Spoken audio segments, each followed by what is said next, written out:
God ignored the obvious choice. Hey everyone, and welcome back to the channel where we dive deep into stories that still echo today.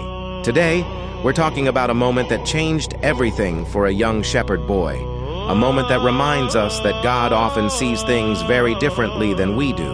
Imagine a time when Israel was in desperate need of a leader.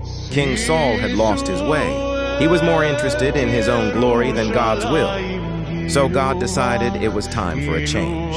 He sent the prophet Samuel, a man of deep wisdom and even deeper faith, on a secret mission. Samuel was told to go to Bethlehem, to the house of a man named Jesse, because one of Jesse's sons was to be the next king.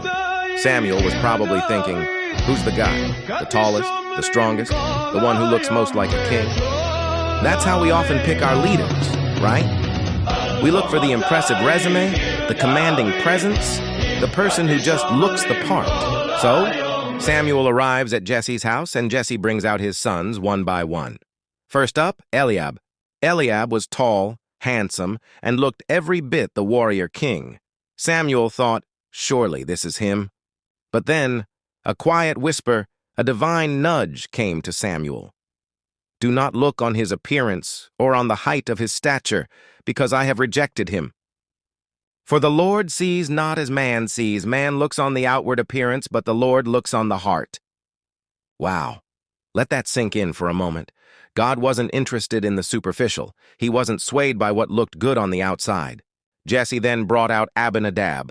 Nope. Then Shammah. Still no. One after another, 7 of Jesse's sons passed before Samuel, and each time the answer from God was the same. No. Samuel was probably getting a little frustrated.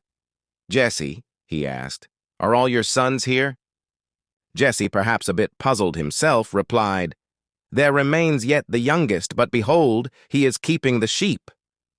The youngest, the one nobody even thought to call in, the one out in the fields, probably smelling of sheep and dust.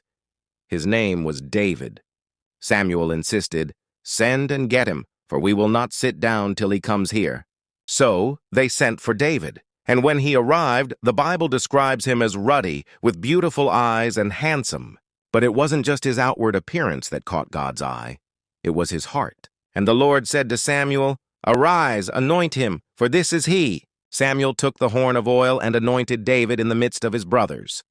And from that day forward, the Spirit of the Lord rushed upon David. Think about that. The one everyone overlooked, the one who wasn't the obvious choice, was the one God chose. It wasn't about his age, his experience, or his impressive stature. It was about his heart, his character, his willingness to serve even in the quiet, unseen moments. This story isn't just about a king. It's about how God works. He doesn't always pick the most qualified by human standards. He picks the one with the right heart, the one who is humble, faithful, and willing to be used. It's a powerful reminder that true leadership, true worth, comes from within. So, what does this mean for us today? It means don't underestimate the quiet ones. Don't judge a book by its cover. And most importantly, cultivate a heart that is pleasing to God, because that's what truly matters. Thanks for watching. Subscribe and share.